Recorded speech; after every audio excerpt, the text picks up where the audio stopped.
तो प्यारे बच्चों, आप सभी का एक बार फिर से स्वागत है आज के हमारे इस धमाकेदार सेशन में। प्यारे बच्चों, आज के हमारे इस धमाकेदार सेशन के माध्यम से हम लोग अध्ययन करने वाले हैं लेखा शास्त्र हिंदी मीडियम में ही कक्षा 12वीं के अध्याय 1 भैया साझेदारी फर्मों का लेखांकन। प्यारे बच्चों, पिछली सेशन के माध्यम से हम लोगों ने कक्षा 11वीं के लेखा शास्त्र की शुरुआत करी। तो आज के इस सेशन की मदद से हम लोग क्या करने वाले हैं भैया कि कक्षा 12वीं के लेखा शास्त्र की शुरुआत करने वाले हैं। ठीक है प्यारे बच्चों, जिसमें पहला अध्याय क्या है, साझेदारी फर्मों का लेखांकन। प्यारे बच्चों, इस अध्याय के माध्यम से हम लोग क्या जानने वाले हैं कि भैया साझेदारी फर्मों में साझेदारों के बीच में कौन कौन सी अकाउंटिंग होती हैं, कौन कौन से अकाउंट्स खुलते हैं, कौन कौन से खाते तैयार किए जाते हैं। ये सारी चीजें हम लोग इस अध्याय के माध्यम से जानने वाले हैं। तो प्यारे बच्चों, अपनी कुर्सी की पेटी बांध लो। अब करते हैं स्टार्ट भैया हमारे इस साझेदारी फर्मों का लेखांकन का। ठीक है प्यारे बच्चों, कक्षा 11वीं में आप लोगों ने एकांकी व्यापार के बारे में पढ़ा होगा बेटा। व्यवसायिक अध्ययन में एकांकी व्यापार के बारे में भली भांति पढ़ाया गया होगा आप लोगों को आपके स्कूलों में। ठीक है, तो अब मैं पूछना चाहूंगा कि एकांकी व्यापार के बारे में कौन कौन जानता है? क्या आप बता पाओगे क्या? नहीं सर, आगे पार्ट पीछे और सपाट होता है, क्योंकि 10 दिन का पहले का आप पूछे हो पिछली कक्षा में कि आपने 10 दिन पहले कौन सी सब्जी खाई, हम नहीं बता पाए। तो अभी 1 साल पहले का पढ़ा हुआ कैसे बताएं सर, है ना? यही बात है कि एकांकी व्यापार तो 1 साल पहले पढ़े थे, एकल स्वामित्व तो हमने 1 साल पहले पढ़े, तो उसको अब थोड़ी ना याद रखेंगे, है ना? नया बताइए सर। प्यारे बच्चों, एकांकी व्यापार से ही प्यारे बच्चों साझेदारी का जन्म हुआ है। इसीलिए आपको थोड़ा सा रिवर्स मोड पे लेके जाना पड़ रहा है मेरे को। ठीक है, एकांकी व्यापार में होता क्या था कि एक ही व्यक्ति के द्वारा व्यापार का संचालन किया जाता था, उसके ही कंधों पर व्यापार का सारा स्वामित्व होता था। ठीक है, वही जोखिम लेता था, वही अपनी पूंजी लगाता था, वही अपनी कार्य कुशलता को लगाता था। हाँ, लेकिन उसके उत्तरदायित्व असीमित होते थे प्यारे बच्चों, और जितना भी लाभ होता था वो क्या करता था, अकेले लेकर के चला जाता था। ठीक है, लेकिन अब हमको क्या करना है, बड़ा व्यापार करने, बड़े व्यापार करने के लिए क्या चाहिए, पूंजी चाहिए बड़ी मात्रा में, कार्यकुशल व्यक्तियों की आवश्यकता पड़ेगी, अनुभवी व्यक्तियों की हमको आवश्यकता पड़ने वाली है। ठीक है प्यारे बच्चों, जैसा कि एकांकी व्यापार में क्या होता था, पूंजी सीमित होती थी। ठीक है, कार्यकुशल सीमित होता था, जोखिम भी वो क्या करता था, सीमित लेता था, और उसको लाभ भी कितना होता था, सीमित होता था। फॉर एग्जाम्पल, हमने क्या किया, विजय नाम के किसी व्यक्ति को एक एकांकी व्यापारी समझ लिए। ये विजय है, विजय नाम के इस व्यक्ति को हमने क्या समझ लिए, एक एकांकी व्यापारी समझ लिए। अब ये एकांकी व्यापारी क्या करते हैं प्यारे बच्चों, ये खुद ही पूंजी लगाता है, खुद ही अपनी कार्यकुशलता को लगाता है, खुद ही जोखिम लेता है, और खुद ही जितना भी लाभ अर्जन करे वो अपने पास रख लेता है। ठीक है, मतलब ये कहा जाता है कि भैया एक ही व्यक्ति के द्वारा व्यापार का संचालन का कार्य किया जाता है, जिसके कंधों पर ही क्या होता है, व्यापार के सारे स्वामित्व का भार होता है, उसके जो दायित्व होते हैं वो असीमित होते हैं। ठीक है, लेकिन हम ये कह सकते हैं प्यारे बच्चों कि एकांकी व्यापार क्या है, सर्वगुण संपन्न नहीं है। ठीक है, एकाकी व्यापार क्या नहीं है, सर्वगुण संपन्न व्यापार नहीं है। ठीक है, क्योंकि उसमें पूंजी की कमी होती है, कार्यकुशलता की कमी होती है, जोखिम कम लिया जाता है, लाभ भी कम मात्रा में ही प्राप्त होता है। अब हमको क्या चाहिए, बड़ा व्यवसाय चाहिए, बड़ी मात्रा में लाभ अर्जन करना है, तो क्या चाहिए, साझेदारी चाहिए, जिसमें किसी व्यक्ति के द्वारा धन जुटाया जाता है। क्या जुटाया जाता है, धन मतलब पूंजी जुटाया जाता है। किसी व्यक्ति के द्वारा क्या किया जाता है, कौशल जुटाया जाता है, मतलब ज्ञान जुटाया जाता है प्यारे बच्चों। कि कोई व्यक्ति क्या करता है, जोखिम लेने का कार्य करता है, कोई व्यक्ति क्या करता है, जोखिम लेता है, और ऐसे ऐसे लोग मिलकर के क्या करते हैं प्यारे बच्चों, साझेदारी में प्रवेश करते हैं और एक साथ मिल करके कार्य करते हैं। और एक साथ मिलकर के कार्य करने की इसी प्रवृत्ति को हम क्या कहते हैं, साझेदारी कहते हैं प्यारे बच्चों। क्या कहते हैं, बोलिए, साझेदारी कहते हैं सर। ठीक है, आइए कि भारतीय साझेदारी अधिनियम 1932 क्या कहते हैं साझेदारी के बारे में। साझेदारी का अर्थ बोला गया कि भारतीय साझेदारी अधिनियम 1932 की धारा 4 में लिखा गया है कि भैया साझेदारी उन व्यक्तियों के बीच का एक ऐसा संबंध है, क्या है, एक ऐसा संबंध है जिन्होंने क्या किया, किसी ऐसे व्यवसाय व्यापार की बात कही गई, ठीक है, कि लाभों को बांटने का समझौता किया है। क्या किया है, अनुबंध किया है, समझौता किया है, मतलब अनुबंध किया है बेटा उन्होंने। ठीक है। उन यहाँ बोला गया कि जो कि उन सबके द्वारा चलाया जाता है या उन सभी की ओर से किसी एक व्यक्ति के द्वारा क्या किया जाता है, चलाया जाता है। किसको भैया चलाया जाता है? व्यापार को चलाया जाता है। सिंपल सी बात है ना। तो मैं ये कह सकता हूँ प्यारे बच्चों कि दो या दो से अधिक व्यक्ति मिल करके क्या करते हैं, व्यापार का संचालन करते हैं और उसमें होने वाले लाभों को आपस में बांटने का निर्णय लेते हैं। ठीक है, समझौता करते हैं। तो ऐसे व्यापार को ही हम क्या कहेंगे, साझेदारी व्यापार कहेंगे। ठीक है, आइए एक एग्जाम्पल की बदौलत समझते हैं। प्यारे बच्चों, हमारे नजदीक में ही एक फर्म है। कौन सा फर्म है sir? Icon solar plant. Icon solar plant नाम से एक फर्म है प्यारे बच्चों। जो आप लोगों ने सोलर पैनल देखे होंगे, सोलर पैनल बनाया जाता है आइकॉन सोलर प्लांट के माध्यम से। ठीक है, यही प्रोडक्शन होता है भाई। जिसके 3 मालिक हैं। पहले कौन है? शक्ति दुबे जी। पहले कौन है? शक्ति दुबे जी। दूसरे कौन है? तरंग खुराना जी। दूसरे कौन है? तरंग खुराना जी। और तीसरे कौन है प्यारे बच्चों? राजेश मीरानी जी। और ये 3 लोग मिलकर के क्या कर रहे हैं? आइकॉन सोलर प्लांट का संचालन कर रहे हैं। क्या कर रहे हैं? आइकॉन सोलर प्लांट का संचालन कर रहे हैं प्यारे बच्चों। जिसमें मैं कह सकता हूं कि मान के चलिए शक्ति दुबे ने क्या किया, पैसे दे दिए, पूंजी लगाई अपनी, है ना। तरंग खुराना ने क्या किया, अपना कौशल लगा दिया। ठीक है, क्योंकि ये बिजनेस एडमिनिस्ट्रेटिव में प्यारे बच्चों इन्होंने बिजनेस की डिग्री हासिल की हुई है, जो तरंग खुराना जी हैं वो। ठीक है, नेक्स्ट है राजेश मीरानी जी। तो राजेश मीरानी जी को मैं आपको बता दूं प्यारे बच्चों, आप लोगों ने गोला बीड़ी नामक कंपनी की नाम सुनी होंगी। गोला बीड़ी भी आप लोगों ने देखा होगा। ठीक है, पुराने जमाने के जो लोग होते थे, जो बुजुर्ग होते थे, है ना। ठीक है, तो वो लोग क्या करते थे, उस बीड़ी का उपयोग करते थे। ठीक है, जो राजेश मीरानी जी की फैमिली व्यापार है। ठीक है, वो क्या है, पारिवारिक व्यापार है राजेश मीरानी जी की। तो राजेश मीरानी जी को बेटा 35 सालों से अनुभव रहा है किसी भी व्यापार का संचालन करने का। ठीक है, तो इन्होंने क्या किया, अपना अनुभव लगा दिया भैया आइकॉन सोलर प्लांट में प्यारे बच्चों। ठीक है, तो यहाँ पास क्या हुआ, किसी के द्वारा धन जुटाया गया, किसी के द्वारा कौशल जुटाई गई, किसी के द्वारा अनुभव जुटाया गया और मिल करके कार्य करने की इसी प्रवृत्ति को प्यारे बच्चों हम लोग कहते हैं साझेदारी। ठीक है प्यारे बच्चों, यहाँ पास जो टोटल वर्कर्स की संख्या है आइकॉन सोलर प्लांट में, ठीक है, वो 31 मार्च 2025 के अकॉर्डिंग 302 वर्कर यहाँ पास कार्यरत हैं प्यारे बच्चों। कितने वर्कर कार्यरत हैं बोलिए? 302 वर्कर सर। ठीक है, इसकी जो एनुअल टर्नओवर है 100 करोड़ से लेकर के 500 करोड़ के बीच में है। तो क्या 100 करोड़ से लेकर के 500 करोड़ के बीच में ही होगी? ऐसा बिल्कुल नहीं है कि 31 मार्च 2024 के अकॉर्डिंग आइकॉन सोलर प्लांट का टर्नओवर प्यारे बच्चों 462 करोड़ रुपए सालाना है। ठीक है, एनुअल टर्नओवर कितने हैं? 462 करोड़ रुपए सालाना है। तो यहाँ पास देखिए क्या किया गया, आइकॉन सोलर प्लांट में 3 लोगों ने मिलकर के कार्य किए, जिसमें 302 वर्कर कार्यरत हैं और इनका जो टर्नओवर है पिछले सत्र का टर्नओवर 462 करोड़ रुपए है। ठीक है प्यारे बच्चों, नेक्स्ट है कि आखिर साझेदार कौन नहीं हो सकते। ठीक है, साझेदार कौन नहीं हो सकते, तो आइए समझने का प्रयास करते हैं। अवयस्क व्यक्ति हम साझेदार के रूप में शामिल नहीं कर सकते। किसको साझेदार के रूप में हम शामिल नहीं कर सकते? अवयस्क व्यक्ति, मतलब कोई ऐसे व्यक्ति जो 18 साल के नीचे हों, जिसको वोट देने का अधिकार नहीं है, उस व्यक्ति को हम साझेदारी में प्रवेश नहीं दे सकते प्यारे बच्चों।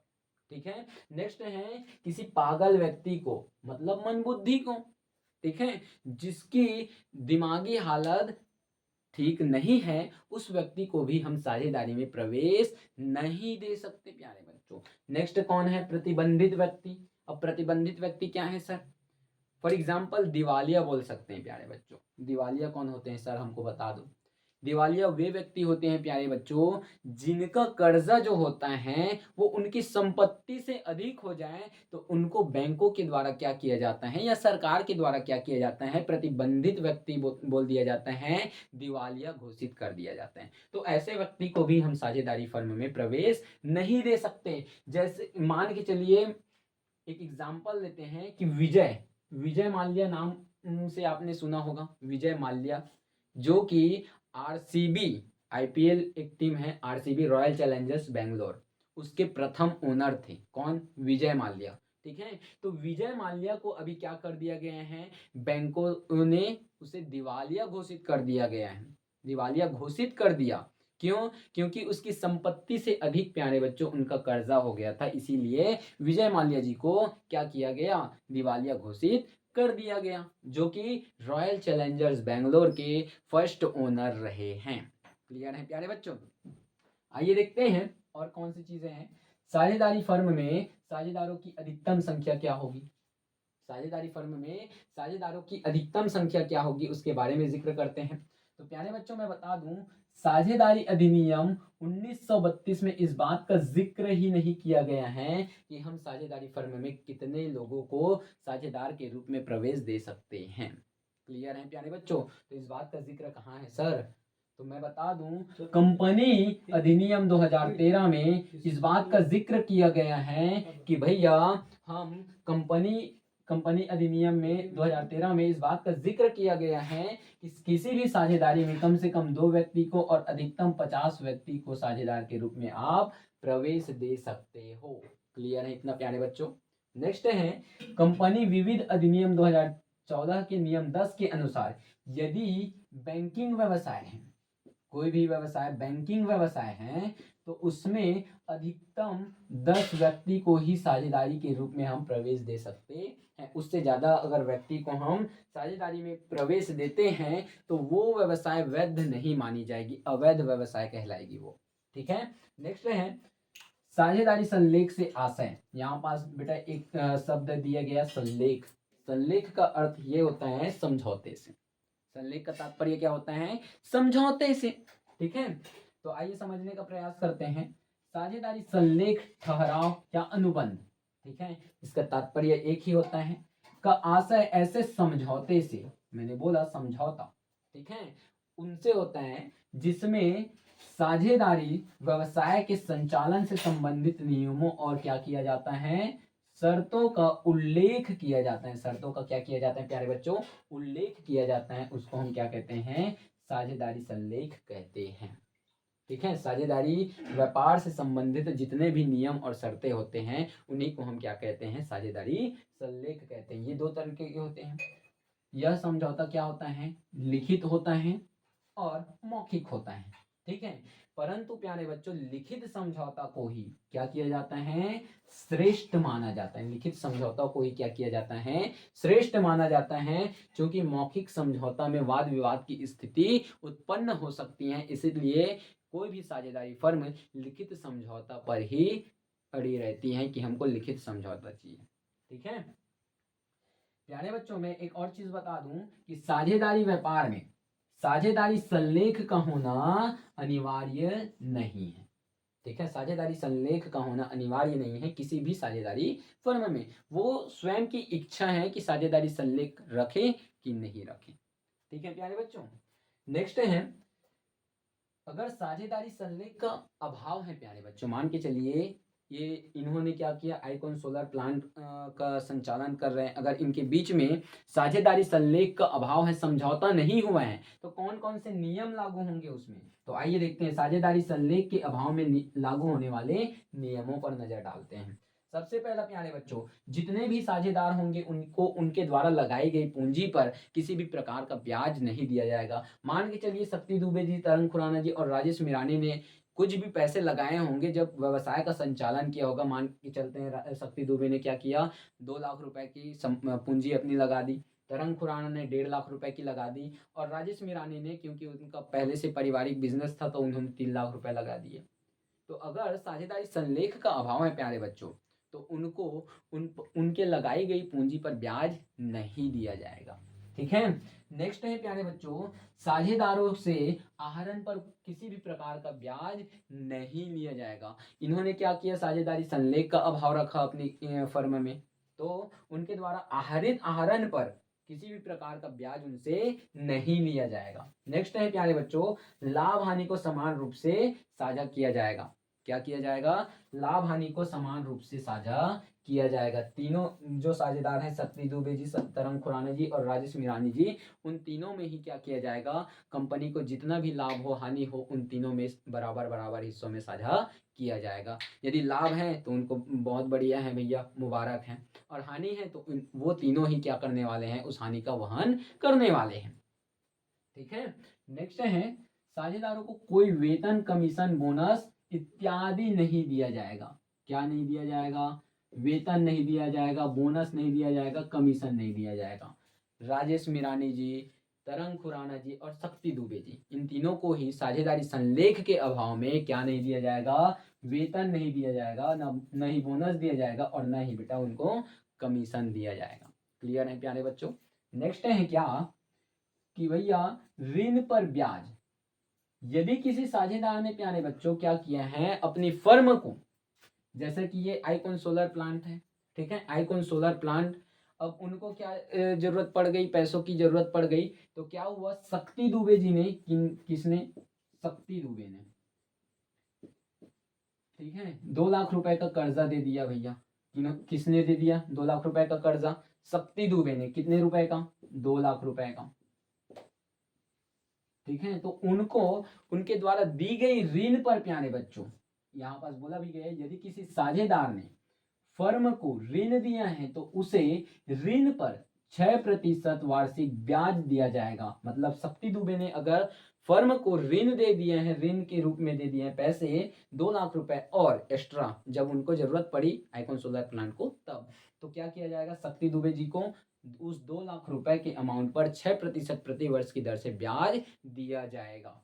प्यारे बच्चों, जब भी साझेदारी संलेख का अभाव होता है तो इन नियमों का बहुत ही महत्व होता है।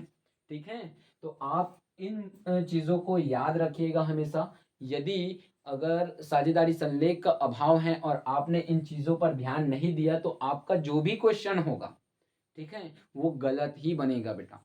ठीक है, तो आपको गलत नहीं करने हैं, इन चीजों को याद रखिए जिससे आपके क्वेश्चन जो भी होंगे वो सही सही बन जाए। ठीक है, नेक्स्ट है कि आखिर इसमें कौन कौन से खाते बनाने पड़ते हैं, साझेदारी फर्म में कौन कौन से खाते बनाने पड़ते हैं। तो मैं बता दूं, पहला होता है प्यारे बच्चों लाभ हानि नियोजन खाता। सबसे पहले हम बनाएंगे लाभ हानि नियोजन खाता, और दूसरा होता है क्या, साझेदारों के पूंजी खाते। कौन सा होता है सर, साझेदारों के पूंजी खाते। नेक्स्ट है प्यारे बच्चों, जो साझेदारों के पूंजी खाते होते हैं वो 2 तरीके से बनते हैं, 2 पद्धतियां होती हैं उसमें। कौन कौन सी पद्धति है सर, तो आइए देखते हैं। पहला होता है प्यारे बच्चों स्थिर पूंजी पद्धति, और दूसरा होता है परिवर्तनशील पूंजी पद्धति। स्थिर पूंजी पद्धति के अकॉर्डिंग जो भी साझेदार की पूंजी रहेगी वो हमेशा स्थिर रहेगी, वो कभी बदलेगी नहीं बेटा। ठीक है, और परिवर्तनशील पूंजी पद्धति में साझेदारों की जो भी पूंजी होगी वो हर साल, साल दर साल बदलती रहेगी। ठीक है, स्थिर पूंजी पद्धति के अकॉर्डिंग प्यारे बच्चों 2 खाते तैयार किए जाते हैं, एक तो होता है साझेदारों का पूंजी खाता और दूसरा होता है साझेदारों का चालू खाता। ठीक है, और परिवर्तनशील पूंजी पद्धति के अकॉर्डिंग केवल और केवल क्या बनाए जाते हैं, साझेदारों के पूंजी खाते बनाए जाते हैं। प्यारे बच्चों, इन लाभ हानि खाता, साझेदारों की पूंजी खाता, इन सभी का फॉर्मेट मैं अगले सेशन में आप लोगों को समझाने वाला हूं। तब तक के लिए मुझे दीजिए इजाजत। जय हिंद।